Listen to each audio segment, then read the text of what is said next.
நீதியும் அன்பும் நிறைந்த பரலோக பிதாவே, இந்த மாலை நேரத்திற்காக கூடி வந்த பிள்ளைகளுக்காக நன்றி செலுத்துகிறோம். இது ஆன்லைன் வழியாக கேட்கிற தேவ பிள்ளைகளையும் நாங்கள் ஆசீர்வதிக்கிறோம்.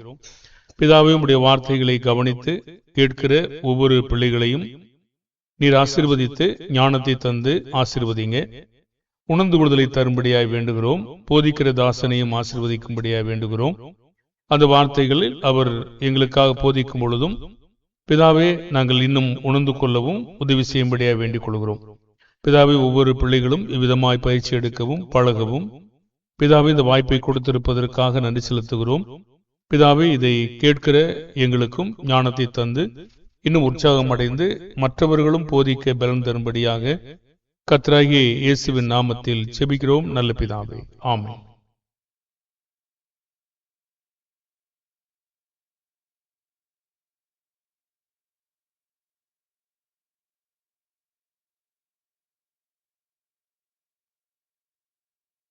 தங்களுடைய விசுவாசம் வளர்வதற்கு ஏதுவாக இந்த வியாழ வேத வகுப்பில் கலந்து கொண்டிருக்கும் உங்கள் யாவருக்கும் கர்த்தராகிய இயேசு நாமத்தினாலே வாழ்த்துக்கள். விசுவாசம் உங்களை கட்டிவிக்கிற பாடத்தின் தலைப்பு விசுவாசம் என்றால் என்ன? விசுவாசம் என்றால் என்ன? எபிரேயர் 11:1.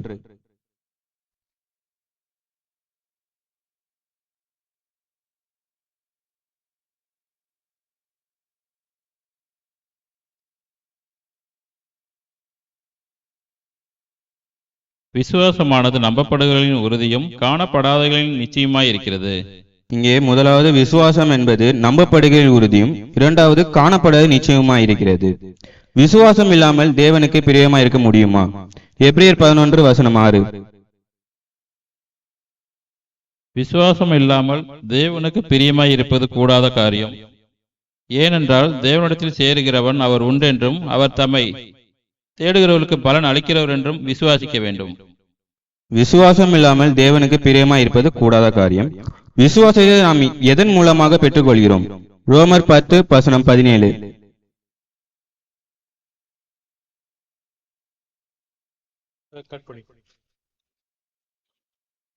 ஆதலால் விசுவாசம் கேள்வியினாலே வரும், கேள்வி தேவனுடைய வசனத்தினாலே வரும். விசுவாசம் கேள்வினாலே வரும், கேள்வி தேவனுடைய வசனத்தினாலும். நாம் தேவனுடைய வசனத்தை கேட்கும் போது விசுவாசம் வரும்.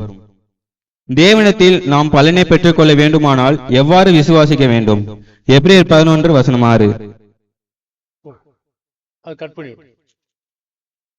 விசுவாசம் இல்லாமல் தேவனுக்கு பிரியமாய் இருப்பது கூடாத காரியம். ஏனென்றால் தேவனிடத்தில் சேருகிறவன் அவர் உண்டென்றும் அவர் தம்மை தேடுகிறவர்களுக்கு பலன் அளிக்கிறவர் என்றும் விசுவாசிக்க வேண்டும். முதலாவது அவர் ஒன்றென்றும், இரண்டாவது அவரை தம்மை தேடுகிறவருக்கு பலன் அளிக்கிறார் என்றும் விசுவாசிக்க வேண்டும். விசுவாசம் இல்லாமல் நாம் தேவனிடத்தில் நாம் பலனை ஒன்றும் பெற்றுக்கொள்ள முடியாது. விசுவாசம் இல்லாமல் தேவனுடைய வார்த்தையை நாம் கேட்டால் நமக்கு பிரயோஜனப்படுமா? எபிரேயர் 4:2.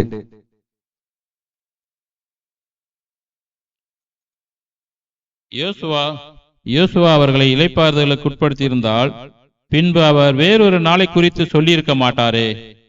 எபிரேயர் 4:2. ஏனெனில் சுவிசேஷம் அவர்களுக்கு அறிவிக்கப்பட்டது போல நமக்கும் அறிவிக்கப்பட்டது. கேட்டவர்கள் விசுவாசம் இல்லாமல் கேட்டபடியினால் அவர்கள் கேட்ட வசனம் அவர்களுக்கு பிரயோஜனப்படவில்லை. கேட்டவர்கள் விசுவாசம் இல்லாமல் கேட்டபடியினால் அவர்கள் கேட்ட வசனம் அவர்களுக்கு பிரயோஜனப்படவில்லை. நம்மளுக்கு பிரயோஜனப்பட வேண்டும் என்றால் நாம் விசுவாசத்தோடு வசனத்தை கேட்க வேண்டும். விசுவாசம் இல்லாமல் கேட்பது அல்லது செய்வதின் கருத்து என்ன? எபிரேயர் 3:10. ஆதலால் நான் அந்த சந்ததியை ஆலோசித்து அவர்கள் எப்பொழுதும் வலுவி போகிற இருதயமுள்ள ஜனம் என்றும் என்னுடைய வழிகளை அறியாதவர்கள் என்றும் சொல்லி. எபிரேயர் 3:19. ஆதலால் அவிசுவாசத்தினாலே அவர்கள் அதில் பிரவேசிக்க விடாமற் போனார்கள் என்று பார்க்கிறோம். முதலாவது விசுவாசம் இல்லை என்றால் அவிசுவாசம். அவிசுவாசத்திலே அவர்கள் அதில் பிரவேசிக்கப்பட மாட்டார்கள் என்று பார்க்கிறோம். விசுவாசத்தோடு கேட்டால் நமக்கு பிரயோஜனப்படுமா? எபிரேயர் 4:3. ஆனபடினாலே அவருடைய இளைப்பாறுதலில் பிரவேசிப்பதற்கு ஏதுவான வாக்கு தத்தம் நமக்கு உண்டாயிருக்க உங்களில் ஒருவனும் அதை அடையாமல் பின்வாங்கி போனவனாக காணப்படாதபடிக்கு பயந்திருக்க கடவோம். எபிரேயர் 4:3 தானங்கள். விசுவாசித்தவர்களாகிய விசுவாசித்தவர்களாகிய நாமோ அந்த இளைப்பாறுதலில் பிரவேசிக்கிறோம். அவருடைய கிரியைகள் உலக தோற்றம் முதல் முடிந்திருந்தும் இவர்கள் என்னுடைய இளைப்பாறுதலில் பிரவேசிப்பதில்லை என்று என்னுடைய கோபத்திலே ஆணையிட்டேன் என்றார். விசுவாசித்தவர்களாகிய நாமே அந்த இளைப்பாறுதலில் பிரவேசிக்கிறோம். விசுவாசத்தோடு நாம் வசனத்தை கேட்டால் நாம் அந்த இளைப்பாறுதலில் பிரவேசிக்க முடியும். விசுவாசம் என்றால் காண்கிறதை நம்புவதா, காணாததை நம்புவதா? ரோமர் 8:24. அந்த நம்பிக்கையினாலே நாம் ரட்சிக்கப்படுகிறோம். காணப்படுகிறதை நம்புகிறது நம்பிக்கை இல்லை. ஒருவன் தான் காண்கிறதை நம்ப வேண்டுவது என்ன? காணப்படுகிறது நம்புகிறது நம்பிக்கை அல்ல. ஒருவன் தான் காண்கிறதை நம்ப வேண்டியது என்ன என்று கேட்கிறார். விசுவாசம் என்றால் காண்கிறதை நம்புவது நம்பிக்கை அல்ல, காணாததை நம்புவதுதான் விசுவாசம். காணாததை நம்புகிறபடியால் அது வருவதற்கு எப்படி காத்திருக்க வேண்டும்? ரோமர் 8:25. நாம் காணாததை நம்பினோமாகில் அது வருகிறதற்கு பொறுமையோடு காத்திருப்போம். அது வருகிறதற்கு பொறுமையுடன் காத்திருக்க வேண்டும். நாம் நம்புகிற நம்பிக்கை ஒருபொழுதும் வீணாக போகாது. அது நடக்கும் போது நாம் பொறுமையோடு காக்க வேண்டும். இந்த விசுவாசத்தை துவக்கிறோம் முடிக்கிறோம் யார்? எபிரேயர் 12:1. ஆகையால் மேகம் போன்ற இத்தனை திரளான சாட்சிகள் நம்மை சூழ்ந்து கொண்டிருக்க, பாரமான யாவற்றையும் நம்மை சுற்றி நெருங்கியிருக்கிற பாவத்தையும் தள்ளிவிட்டு விசுவாசத்தை துவக்கிறவரும் முடிக்கிறவருமாயிருக்கிற இயேசுவை நோக்கி நமக்கு நியமித்திருக்கிற ஓட்டத்தில் பொறுமையோடு ஓடக்கடவும். விசுவாசத்தை துவக்கிறதும் முடிக்கிறதும் ஆயிருக்கிற இயேசுவை நோக்கி நமக்கு நியமித்திருக்கிற ஓட்டத்தில் பொறுமையோடு ஓடக்கடுவோம். அப்போ விசுவாசத்தை துவக்கிறோம் இயேசுதான், அதை முடிக்கிறவரும் இயேசுதான். நமக்கு விசுவாசத்தின் அடிச்சொடியில் முன்னோடியாய் இருப்பது யார்? யார் நமக்கு முன்னே ஓடினார்? எபிரேயர் 6:20.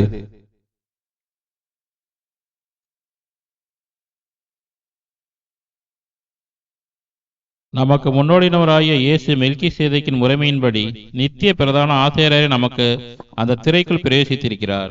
நமக்கு முன்னோடியாகிய இயேசுதான் நமக்கு விசுவாசத்தின் முன்னோடியாய் இருக்கிறார். யார் மூலமாய் விசுவாசம் கொடுக்கப்பட்டிருக்கிறது?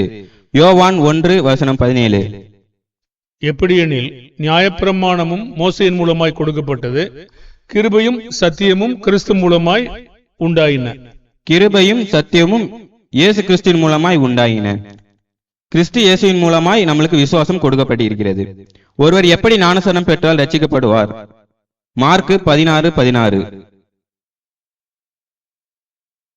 மார்க்கு 16:16. விசுவாசம் உள்ளவனாகி ஞானஸ்நானம் பெற்றவன் ரட்சிக்கப்படுவான், விசுவாசியாதவனோ ஆக்கினைக்குள்ளாக தீர்க்கப்படுவான். விசுவாசம் உள்ளவனாகிய ஞானஸ்நானம் பெற்று ரட்சிக்கப்படுவான். அப்போ ஞானஸ்நானம் பெறுவதற்கு விசுவாசம் முக்கியமாய் இருக்கிறது. நம்முடைய விசுவாசமானது சோதிக்க உட்படுத்தப்படுமா? 1 பேதுரு 1:7.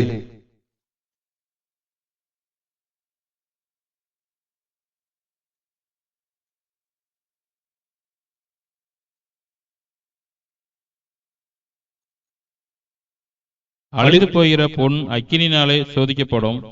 அதை பார்க்கிலும் அதிக விலையேறப்பெற்றதாய் இருக்கிற உங்கள் விசுவாசம் சோதிக்கப்பட்டு இயேசு கிறிஸ்து வெளிப்படும் போது உங்களுக்கு புகழ்ச்சியும் கனமும் மகிமையும் உண்டாக காணப்படும். உங்கள் விசுவாசம் சோதிக்கப்பட்டு, ஆம், நம் விசுவாசம் சோதிக்கப்படும்.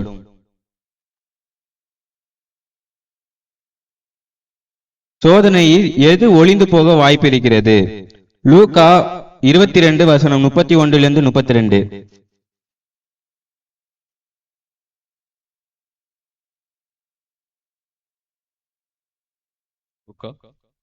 லூக்கா 22:31-32. பின்னும் கர்த்தர் சீமோனே சீமோனே, இதோ கோதுமையை சுளையினால் புடைக்கிறது போல சாத்தான் உங்களை புடைக்கிறதற்கு உத்தரவு கேட்டுக்கொண்டான். நானோ உன் விசுவாசம் ஒளிந்து போகாதபடிக்கு உனக்காக வேண்டிக் கொண்டேன். நீ குணப்பட்ட பின்பு உன் சகோதரை ஸ்திரப்படுத்து என்றார். உன் விசுவாசம் ஒளிந்து போகாதபடிக்கு உனக்காக வேண்டிக் கொண்டேன். சோதனையில் நம் விசுவாசம் ஒளிந்து போக வாய்ப்பிருக்கிறது. அதனால் நாம் சோதிக்கப்படும் போது நம் விசுவாசத்தை காத்துக்கொள்ள வேண்டும். சோதனையில் நாம் வெற்றி பெற்ற பிற்பாடு வாக்குத்தத்தம் என்ன? யாக்கோபு 1:12.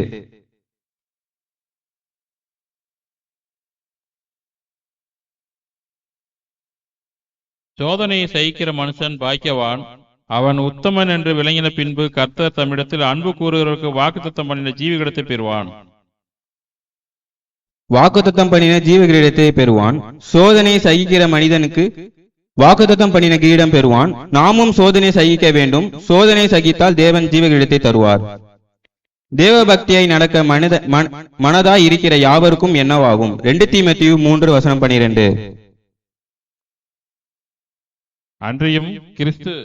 அன்றியும் கிறிஸ்து இயேசுக்குள் தேவ பக்தியாய் நடக்க மனதாயிருக்கிற யாவரும் துன்பப்படுவார்கள். தேவனுடைய வார்த்தையை விசுவாசித்து வசனத்தை ஏற்றுக்கொள்ளும் போது அது உறுதியாக்கப்படுமா? கொலோசியர் 2:6-7. ஆகையால் நீங்கள் கர்த்தராகிய கிறிஸ்து இயேசுவை ஏற்றுக்கொண்டபடியே அவருக்குள் வேறு கொண்டவர்களாகவும் அவர் மேல் கட்டப்பட்டவர்களாகவும் அவருக்குள் நடந்து கொண்டு நீங்கள் போதிக்கப்பட்டபடியே விசுவாசத்தில் உறுதிப்பட்டு சோத்திரத்தோட அதிலே பெறுவீர்களாக. விசுவாசத்தில் உறுதிப்பட்டு தேவனுடைய வார்த்தையை நாம் விசுவாசித்து கவனிக்க வேண்டும். விசுவாசத்தில் உறுதியாக இருந்து சாத்தானுக்கு எதிர்த்து நின்றால் சாத்தானுக்கு என்ன நடக்கும்? யாக்கோபு 4:7. ஆகையால் தேவனுக்கு கீழ்ப்படிந்திருங்கள், பிசாசுக்கு எதிர்த்து நில்லுங்கள், அப்பொழுது அவன் உங்களை விட்டு ஓடி போவான். விசுவாசத்தில் உறுதியாக இருந்தால் சாத்தான் உங்களை விட்டு ஓடி போவான். விசுவாசத்தில் உறுதி இல்லாமல் இருந்தால் சாத்தான் நம்மளை விட்டு ஓடி போக மாட்டான்.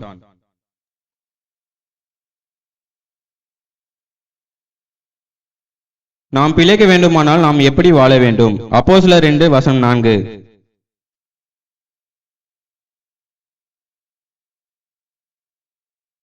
அவர்கள் எல்லாரும் பரிசுத்த ஆவியினாலே நிரப்பப்பட்டு ஆவியானவர் தங்களுக்கு தந்தருளின வரத்தின்படியே வெவ்வேறு பாஷைகளிலே பேசத் தொடங்கினார்கள்.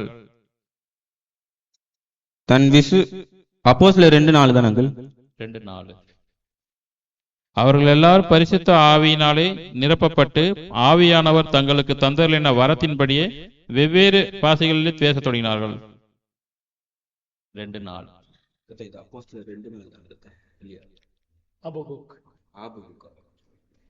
மன்னிக்கவும், ஆபகுக் 2:4.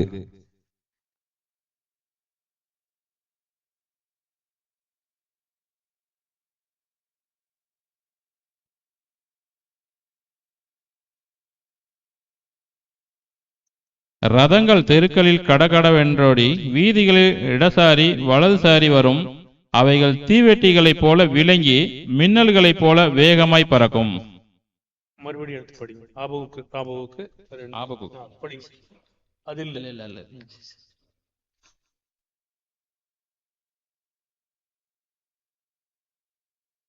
இதோ அகங்காரியா இருக்கிறானே, அவனுடைய ஆத்துமா அவனுக்குள்ளே செம்மையானதல்ல. தன் விசுவாசத்தானே நீதிமான் பிழைப்பான்.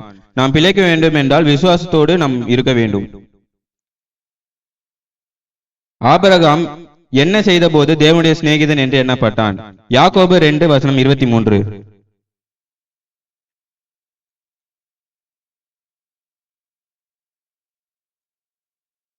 அப்படியே ஆபிரகாம் தேவனை விசுவாசித்தான், அது அவனுக்கு நீதியாக எண்ணப்பட்டது என்கிற வேத வாக்கியம் நிறைவேறிட்டு அவன் தேவனுடைய சிநேகிதன் எண்ணப்பட்டான்.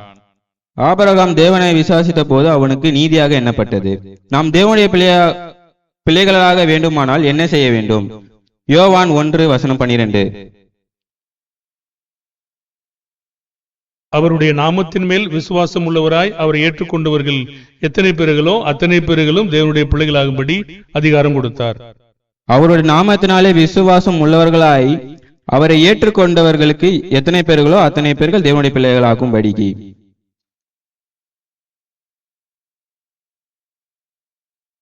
பெரும்பாடுள்ள ஸ்ரீயின் விசுவாசம் எப்படிப்பட்டது? மார்க் 5:24-34.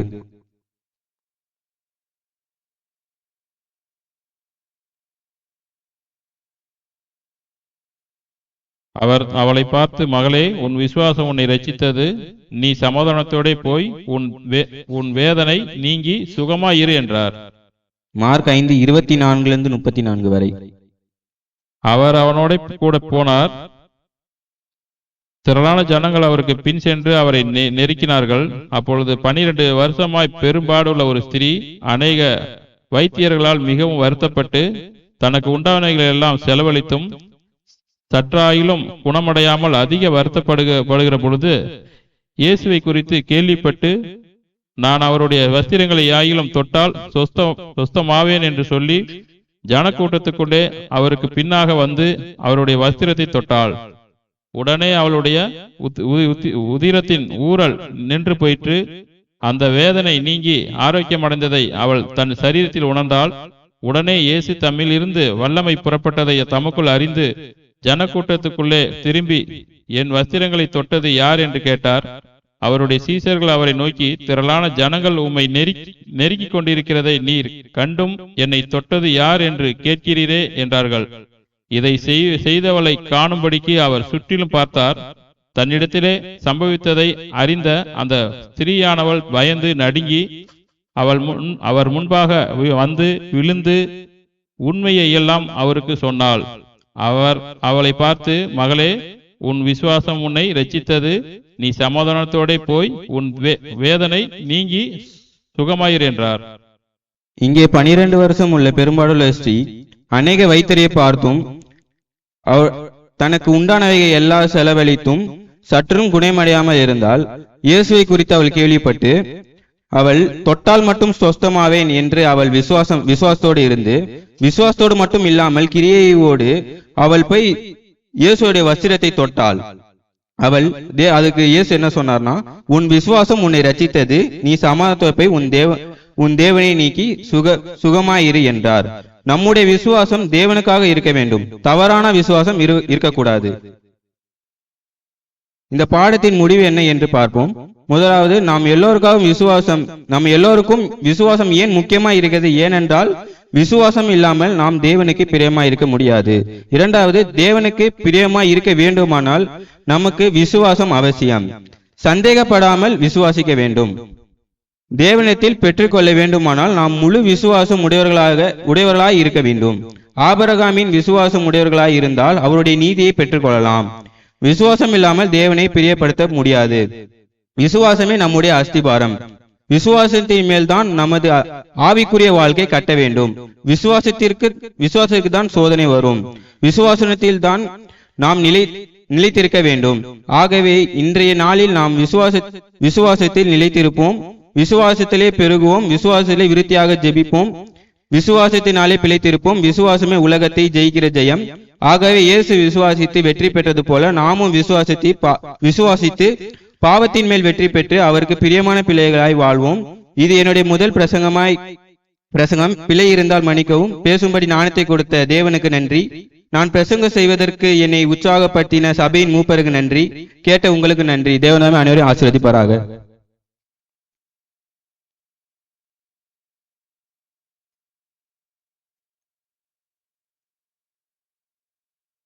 அவரை உற்சாகப்படுத்துவதற்கு எனக்கு டைம் எடுத்துக்கிச்சு. அவர் உற்சாகப்படுத்தி வந்ததுக்காக நன்றி. நீங்களும் உற்சாகப்படி உங்களை உற்சாகப்படுத்தித்தான் இருக்கேன். நீங்க வர்றதில்லை, வந்தா நீங்க பேசலாம். ஆனால் வரலைன்னா இன்னொருத்தர் தேவன் தந்துடுவார். நீங்க உட்கார்ந்துட்டே இருக்க வேண்டியதான். இன்னொருத்தர் வருவார். பாருங்க, தேவன் அவருடைய வேலைக்கு தொடர்ந்து ஆட்களை கொடுத்துக்கிட்டே இருப்பார். நம்ம உங்களை உற்சாகப்படுத்துற போலதான் அவங்கள உற்சாகப்படுத்துறோம். யார் எழும்புறாங்களோ அவங்க பிரசங்கம் பண்ணுவாங்க. அதனால தேவனுடைய வேலை ஒருவராய் நடக்கிறது இல்லைங்க, அநேக மக்களால நடக்கும். அதனால உங்களுக்கு இன்னும் அது வைராக்கியத்தை எழுப்பும்னு நினைக்கிறேன்.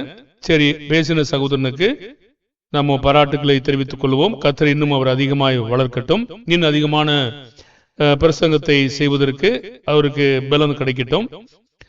விசுவாசம் என்றால் என்ன அப்படின்னு சொல்லி ஒரு காரியத்தை நம்ம கேட்டுட்டே வந்தோம்.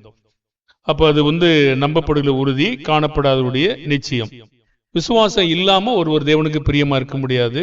ஏன்னா தேவன் ஒருவர் உண்டு என்றும் தம்மை தேடுகிறவர்களுக்கு பலன் அளிக்கிறவர் என்றும் நாம விசுவாசாதான் அந்த விசுவாசம் வேலை செய்யும். அப்ப அவரு சும்மா நம்புறது இல்லை, அதுக்கு ஒரு செயல் இருக்கு. விசுவாசம் நமக்கு எப்படி வரும்னு நமக்கு தெரியும். ரோமர் 10:17 விசுவாசம் கேள்வினாலே வரும், கேள்வி தேவனுடைய வார்த்தையினால வரும். ஒரு எளிமையான ஒரு அடிப்படையான பிரசங்கம். அப்ப விசுவாசத்தை நம்ம விசுவாசம் இல்லாம கேட்டா அது பிரயோஜனப்படாது அப்படிங்கறத படிச்சோம். விசுவாசம் இல்லாம கேட்பது என்று கேட்டீங்கன்னா சந்தேகத்தோட இருக்குது. சந்தேகத்தோட இருந்தா யாக்கோபு 1 ரோமர் 14 ஒன்றும் பெற்றுக்கொள்ள முடியாது நமக்கு. அப்ப விசுவாசத்தோடு கேட்டா பிரயோஜனப்படுமானா கண்டிப்பா. எபிரேயர் 4:3 படிச்சோம். விசுவாசத்தோடு கேட்பது என்றால் எபிரேயர் நீங்க 11ஆம் அதிகாரத்துல முழுசும் படிச்சீங்கன்னா ஆபிரகாம், நோவா, யாக்கோபு, ஈசாக்கு நிறைய உதாரணங்கள் நம்ம படிச்சோம். சரி, விசுவாசம் என்பது காண்கிறது நம்புறது இல்ல, காணாததை நம்புறது. அப்ப அதுக்காக நம்ம என்ன செய்யணும்னா பொறுமையோடு காத்திருக்கணும் அப்படிங்கிறதையும் நம்ம படிச்சோம். அப்ப விசுவாச துவக்கிறவர் முடிக்கிறவர்னா யாருன்னா இயேசுன்னு நாம் பார்த்தோம். நமக்கு அவர் முன்னே ஓடினார் என்பதையும் நாம் படிச்சோம். அந்த முன்னே ஓடின அந்த விசுவாசத்தை நம்ம பின்பற்றணும். அப்ப விசுவாசம் இல்லாமல் ஒருவர் ஞானஸ்நானம் பெற்றா ரட்சிக்கப்பட முடியாது, விசுவாசத்தோடு தான் பெறணும். அப்போ ஆபிரகாம் தேவனுடைய சிநேகிதன் என்னப்பட்டதுக்கு காரணம் அவரு விசுவாசித்தார். கலாத்தியர் 3:6 பார்த்தீங்கன்னா ஆபிரகாம் தேவனை விசுவாசித்தான், அது அவருக்கு நீதியாக எண்ணப்பட்டது அப்படின்னு படிச்சோம். சரி, இப்படி நம்ம நிறைய காரியங்களை இன்னைக்கு உற்சாகப்படுத்தப்பட்டோம். நீங்களும் பிரசங்கத்தை பண்ண ஆர்வமா இருந்தீங்கன்னா இப்படி முன்னாடி ஒரு டைம் கேட்டீங்கன்னா ஒரு நாளை உங்களுக்கு ஒதுக்கி தருவோம். ஆனா நீங்க உட்கார்ந்துட்டே இருக்காம பிரசங்கம் பண்றதுதான் பெட்ரு. உங்களுடைய செயலையும் மாத்தணும், அதே நேரத்தில் பிரசங்கத்திலையும் பயிற்சி எடுத்துக்கணும்.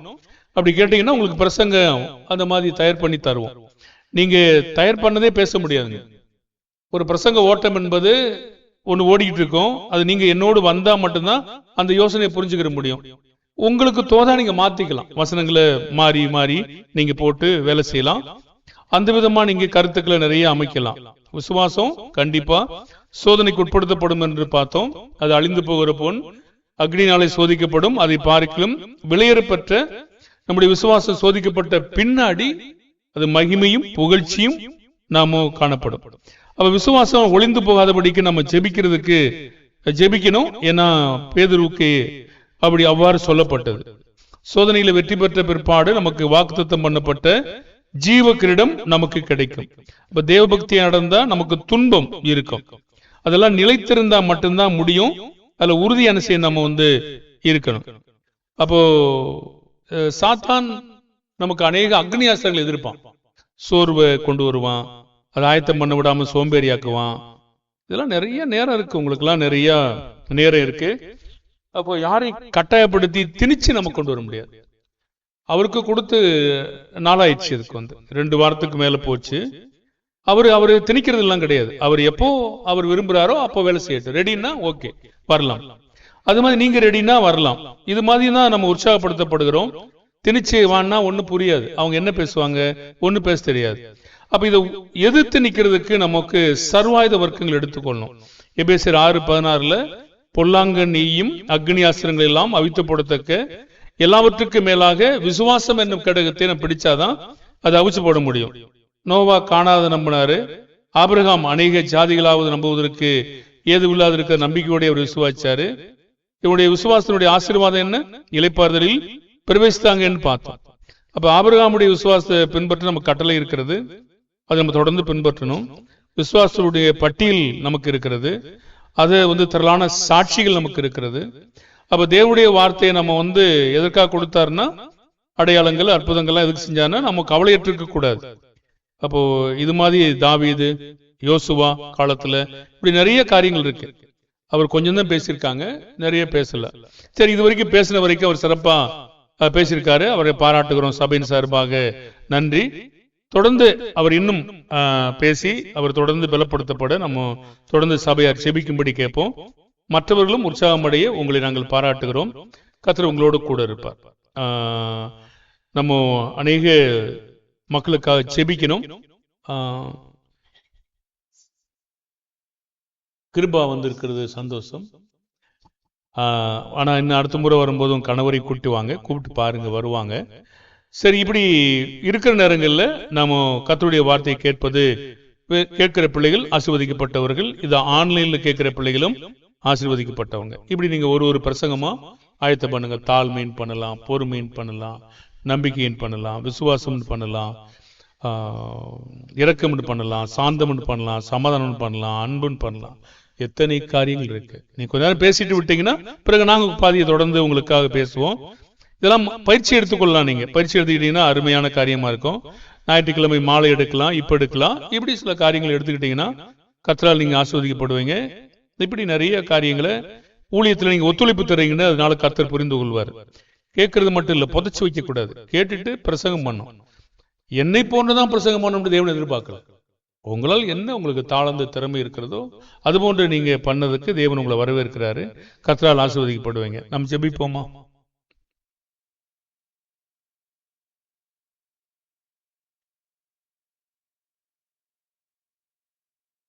மகா இரக்கமும் அன்பும் நிறைந்த பரலோக பிதாவே, இந்த நேரத்திற்காக நன்றி செலுத்துகிறோம்.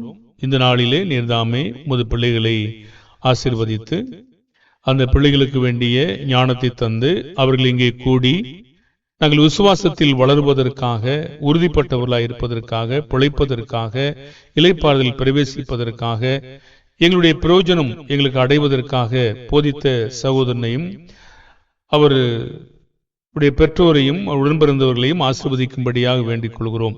இது போன்ற உற்சாகப்படுத்தப்படவும் அநேகர் இன்னும் எழும்பவும் உதவி செய்யும்படியாக வேண்டிக் கொள்கிறோம். உம்முடைய இரக்கத்தையும் கிருபையும் எங்களுக்கு தந்து ஆசீர்வதிங்க. இந்த நாளிலே இங்கே அமர்ந்து கேட்ட பிள்ளைகளையும் ஒவ்வொரு குடும்பத்தையும் ஆன்லைன் வழியாக கேட்கிற பிள்ளைகளையும் நீர் ஆசீர்வதிக்கும்படியாக வேண்டிக் கொள்கிறோம். பிதாவே, ஒவ்வொரு பிள்ளைகளுக்காய் செபிக்கிறோம். திருமணமான பிள்ளைகள், கர்ப்பமாய் இருக்கிற பிள்ளைகள், அவருடைய வேண்டிய சரீர ஆரோக்கியம் எல்லாவற்றையும் கொடுத்து ஆதரிக்கும்படியாக நாங்கள் வேண்டிக் கொள்கிறோம். தேவனுக்கு சித்தமானதை நடப்பித்து வருவதற்காக நன்றி செலுத்துகிறோம். உங்களுடைய பிள்ளைகள் ஆர்வத்தோடு இங்கே கலந்து கொண்டு இந்த நாளில் இந்த பயிற்சி பிரசங்கத்தை கேட்க நீர் பாராட்டின இரக்கத்திற்காக நன்றி. பிதாவை, இன்னும் பலமான காரியமாய் அவர்கள் தேறி வளரவும் பேசவும் உதவி செய்யும்படியாய் வேண்டிக் கொள்கிறோம். உங்களுடைய அன்பும் இரக்கமும் பிதாவை கூட இருந்து உமது பிள்ளைகளை காத்து இப்பொழுது வந்து அவர்கள் ஒரு தேவனுடைய பிரசங்கத்தை கேட்டார்கள் மற்றும் போகும்போதும் நீர் கூட இருந்து அவர்களை காத்துக் கொள்ளும்படியாக வேண்டிக் கொள்கிறோம். அளவில்லாத அன்பையும் இரக்கத்தையும் உடைய பிள்ளைகள் அனைவருக்கும் தாரும். தங்களால் முடிந்த உலகத்தின் ஞானத்தை பள்ளியை மட்டும் படிக்காமல் என்ன செய்ய முடியும் என்பதை அவர்கள் யோசித்து இது போன்ற நேரங்களை பயன்படுத்துவதற்கு அவருக்கு நேரங்காலத்தை கொடுத்து உலக கல்விக்கு எவ்வளவு நேரத்தை கொடுக்கிறோமோ அதே போல தேவனுடைய வார்த்தைகளுக்கும் கொடுக்க பலன் தரும்படியாய் வேண்டிக் கொள்கிறோம். உடைய இரக்கத்தையும் அன்பையும் பிள்ளைகள் அனைவருக்கும் தந்து ஆசீர்வதிக்கும்படியாய் வயதில் முதிர்ந்தவர்கள், பலவீனமான பிள்ளைகள், மருத்துவமனையில் இருக்கிற பிள்ளைகள் யாவருக்கும் நாங்கள் செபிக்கிறோம். எல்லோரையும் ஆசீர்வதித்து காத்து வழிநடத்த வேண்டும் என்று கர்த்தராகிய இயேசுவின் நாமத்தில் செபிக்கிறோம் நல்ல பிதாவே. ஆமென். ஸ்தோத்திரம்.